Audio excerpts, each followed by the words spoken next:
Good morning, everyone. Myself Sarita Bansal from Harvard Convent Senior Secondary School. Today's my topic is Bhavishyat from chapter number 1 Hindi reader book.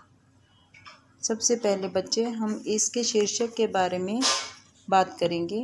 इसका शीर्षक है भविष्य।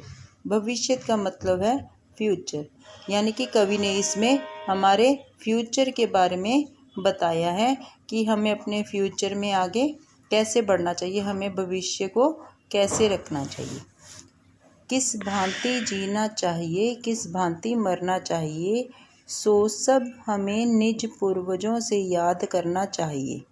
कवि कहता है कि हमें जीने की कला, किस प्रकार जीना चाहिए, किस प्रकार मरना चाहिए, यानी कि हमें जीने की कला अपने निज यानी कि अपने पूर्वजों से सीखनी चाहिए, याद करना चाहिए, यानी कि पूर्वजों से याद करके, अपने पूर्वजों को याद करके सीखनी चाहिए।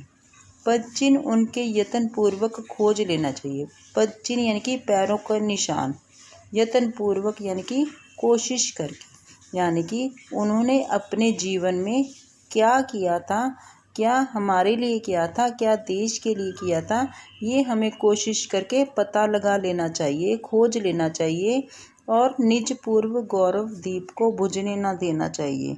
और जो उनके रास्ते में चलकर अपने देश के गौरव और मान सम्मान को बनाए रखना चाहिए, यानी कि गौरव रूपी दीपक को बुझने नहीं देना चाहिए।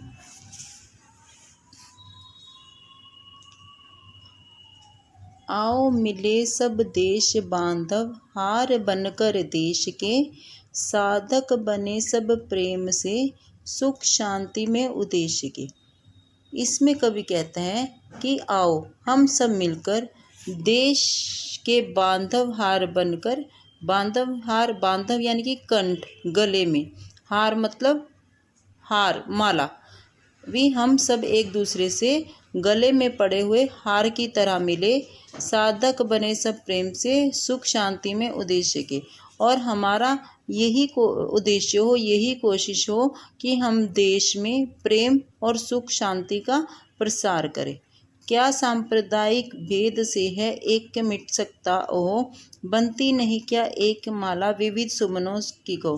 कवि कहता है कि जिस प्रकार अलग अलग फूलों को जोड़कर एक माला का निर्माण किया जा सकता है, उसी प्रकार धर्म संप्रदाय अलग होने पर भी हम एक ही देश के वासी हैं और हमारी उससे एकता, अलग धर्म संप्रदाय होने से भी हमारी एकता जो है वो मिट नहीं सकती। प्राचीन हो कि नवीन छोड़ो रूढ़ियाँ जो हो बुरी, बनकर विवेकी तुम दिखाओ हंस जैसी चातुरी। कवि कहता है कि प्राचीन यानी कि पुरानी हो, नवीन या नई हो, छोड़ो रूढ़ियाँ, रूढ़ियाँ यानी कि बुराई, जो भी बुराई है तुम्हारे अंदर, वो चाहे नई है चाहे पुरानी है, उनको छोड़ दो क्योंकि वो बुरी है। रूढ़ियाँ का मतलब पुरानी विचारधारा या फिर बुराई। बनकर विवेकी तुम दिखाओ हंस जैसी चातुरी, तुम विवेकशील बनकर दिखाओ और हंस जैसे चतुर हो जाओ, यानी कि तुम सही और गलत का निर्णय चतुर बनकर लो। प्राचीन बातें ही भली हैं, यह विचार अलोक है। प्राचीन पुरानी बातें ही तुम्हारे लिए भली है, यही विचार अलोक है, यही विचार सही है। जैसी अवस्था हो जहाँ वैसी अवस्था ठीक है।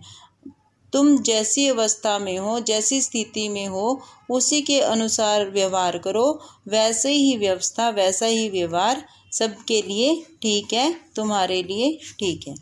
मुख से ना होकर चित्त से देश अनुरागी हो सदा। मुख से ना होकर चित्त, मन से, देश अनुरागी, देश प्रेम। कवि कहता है कि केवल मुख से ही नहीं बल्कि मन से भी देश प्रेमी बनो, है सब स्वदेशी बंधु उनके दुख भागी हो सदा। कवि कहता है कि है सब स्वदेशी, स्वदेशी अपने देश के लोग जो हैं वो हमारे बंधु हैं, भाई हैं, मित्र हैं, उनके हमेशा दुख में साथ दो, देकर उन्हें सहायक भरसक सब व्यक्ति व्यथा हरो। वो कहते हैं कि तुम उनके दुख में हर संभव सहाय भरसक, हर संभव प्रयास,